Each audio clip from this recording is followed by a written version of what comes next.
Birkaç gün önce askerlerimiz şehit edildi. Şu an son şehit sayısı 34. Resmi Evet. rakamlara göre. Milletimizin başı sağ olsun. Allah şehit ailelerine güç kuvvet versin. Amin, Allah razı olsun diyelim.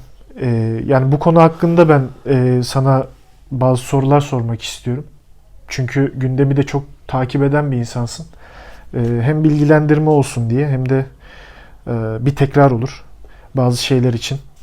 Çünkü özellikle apolitik bir döneme de girdik gençler açısından. Şimdi YouTube kanalına da bu tarz şeyler konulduğu zaman gençler daha iyi ulaşabildiği için senin de bu bağlamda bize yardımcı olmanı istedim. O yüzden birkaç sorum var. Evet. Yani başta direkt tabii en sıcak olan konu hani TSK'nın yani Türk Silahlı Kuvvetlerimize yapılan hain saldırıya bizim ordumuzun verdiği karşılık sence nasıl oldu?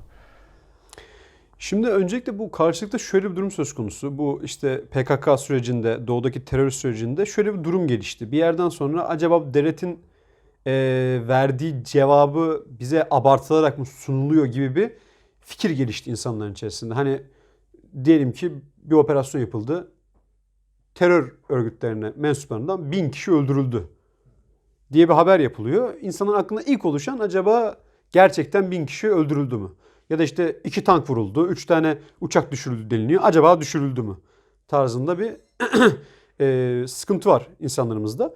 Ama aslında şöyle bir durum var. Bu online internet sitelerinden aldığımız haber kaynaklarında bu paylaşımlar yurt dışındaki işte Suriyeli olabilir veya Suriyeli muhaliflerin tarafından olabilir. Hizbullah, İran menşeli Hizbullah örgütlerince olabilir. Desteklenen basın yayın kuruluşlarının paylaşımlarından bilgi alınarak yapılıyor. Yani mesela orada deniliyor ki yerel kaynaklar buraya bir uçak düştü tarzında haber yapılıyor. Bunları takip eden Türkiye'deki kaynaklar bunu paylaşıyor. Bunlar baz alınarak söylenen şeyler. Yani şimdi TSK'nın çok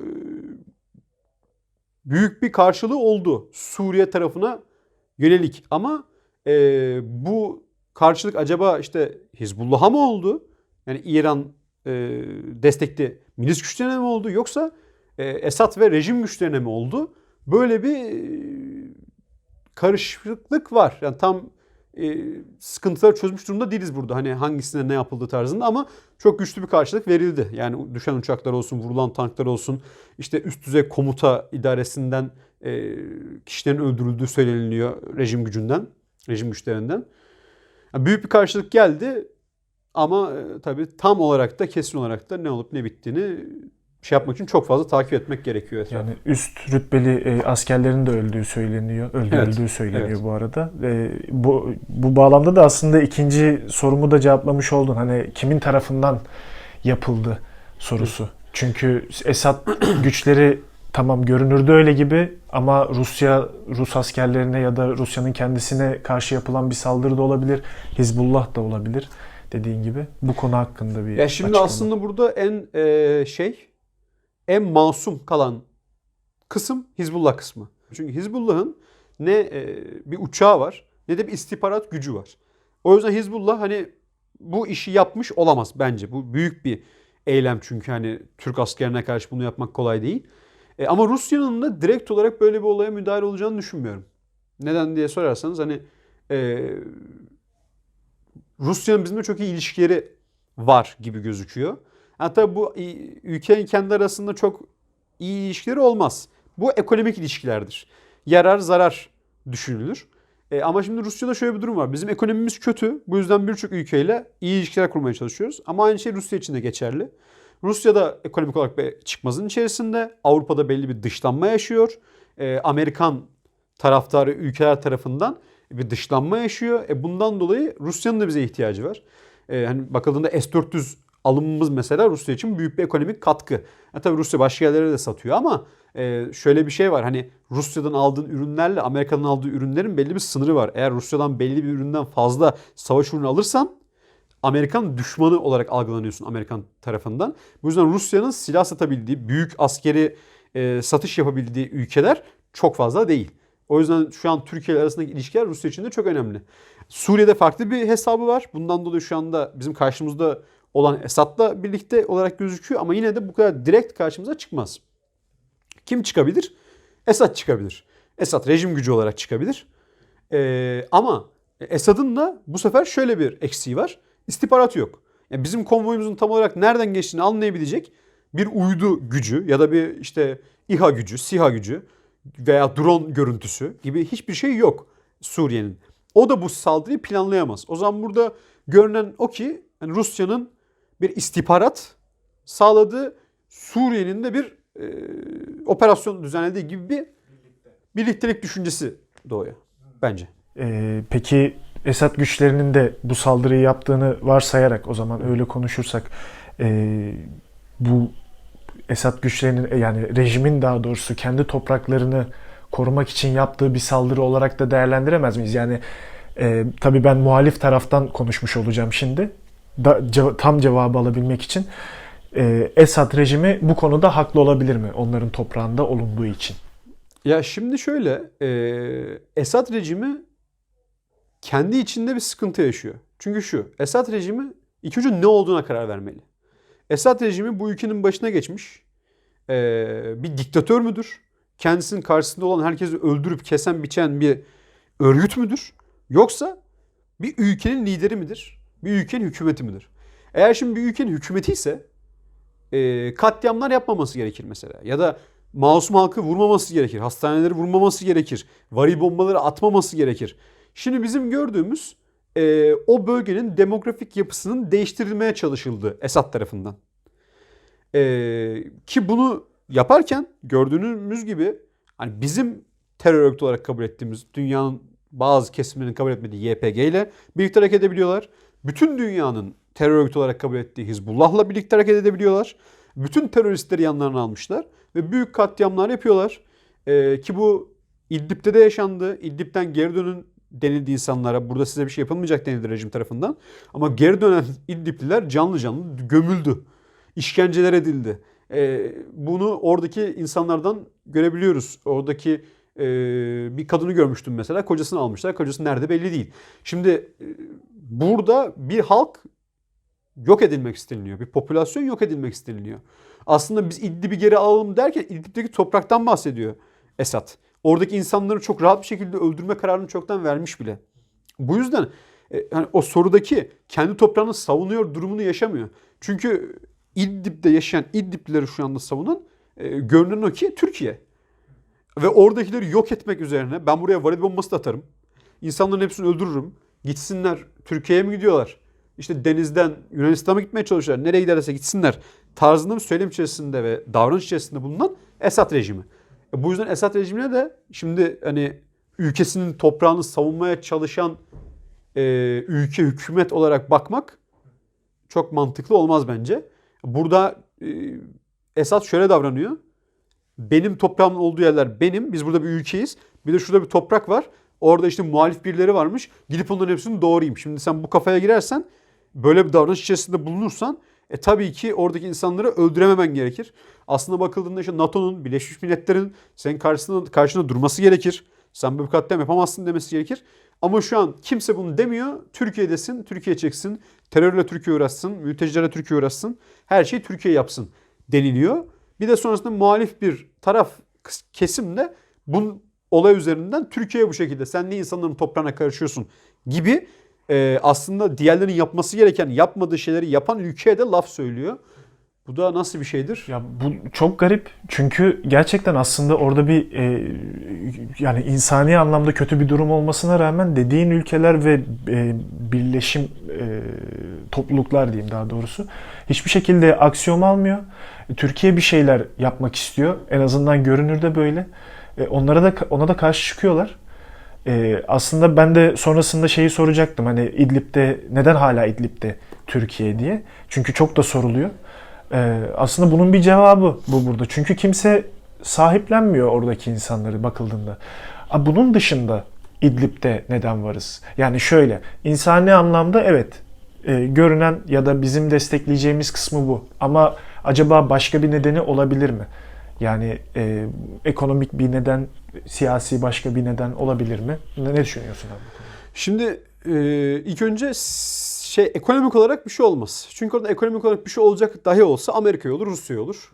Türkiye'ye hiçbir getirisi asla olmaz, izin verilmez. Zaten küresel dünyada da hani Türkiye'nin bürünebileceği roller arasında bir yerdeki petrolü sömürebilecek ülke yok.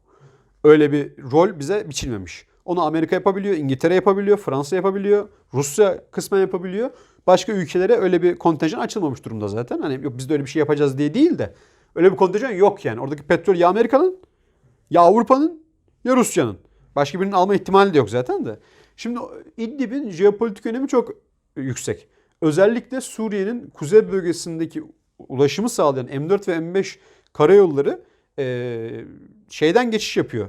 İdlib'den geçiş yapıyor. Biri paralel olarak, biri dikey olarak. Şimdi sen orayı aldığında hem M4'ü hem M5'in belli bir şekilde kontrolünü sağlamış oluyorsun.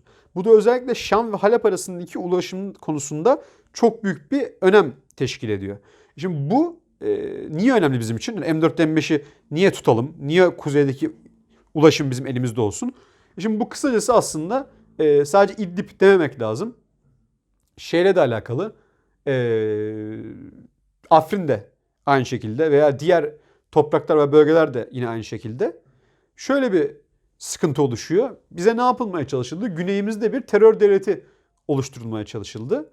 Şimdi güneyimizde bir terör devleti zaten Irak'ta oluşturuldu. Şimdi bunun bir de Suriye'de oluşturularak bütün güney sınırımızın tek bir terör devleti olarak var olması ve bu devletin hem karadan farklı ülkelerle hem de denizden bütün dünyayla ve hava sahası olarak da resmi olarak yine bütün dünyayla ulaşımı olsun istendi. Bu Irak'ta başarıldı. Irak'ta doğrudur yanlıştır biz o zaman bir karar verdik. Biz Irak'a girmedik. Ama bizim toprağımızdan Amerikanların girmesine, uçakların girmesine ses çıkarmadık. Öyle ya da böyle bunun bir sonuçları oldu. Şimdi olan sonuçların ne olduğu ortada. Ondan dolayı Suriye'de bunun böyle yapılmaması gerektiği düşünüldü. Bunun için de bütün Kuzey Suriye'yi almanıza gerek yok ama bazı stratejik noktaları aldığınızda gerisi köy.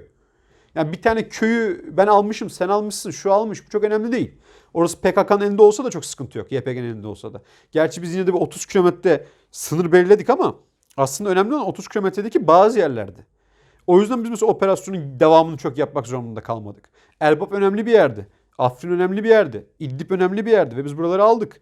Ama İdlib özellikle Şam ve Halep arasındaki ulaşımı sağlıyor ve M4 ve M5'in çapraz yaptığı bir yer. Bu yüzden İdlib çok önemli. Bu yüzden Suriye'de mesela bir sürü farklı yere saldırmazken özellikle İdlib'e saldırıp İdlib'i geri istiyor. Yani İdlib'in bizim için neden önemli olduğu, mücadele için neden önemli olduğu Esad'ın oraya ne kadar istemesiyle de çok kolay anlaşılabiliyor. Onlar oraya o kadar istediği için oranın ne kadar önemli olduğu ortaya çıkıyor.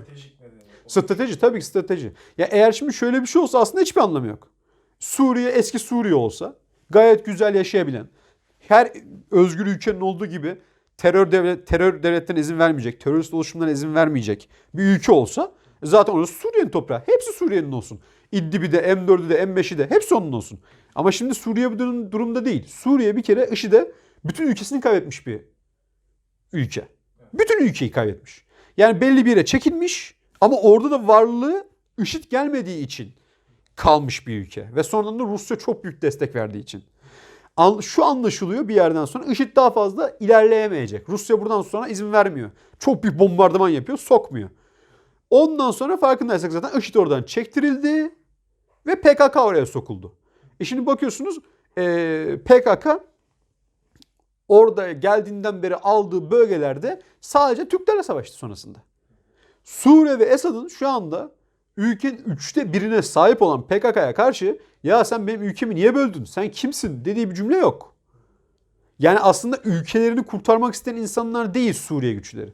Suriye güçleri şu anda dünya yöneten emperyalist kuvvetlerin emirleriyle bir şeyler yapan ve bu yaptıkları işler sonucunda da bu emperyalist kuvvetlerin desteklediği bazı güçlere yer açan, imkan açan bir ülke konumunda. Ve böyle bir ülke sizin güneyinizde ise belli başlı yerlerde güven noktaları kurarak ülkenizi korursunuz.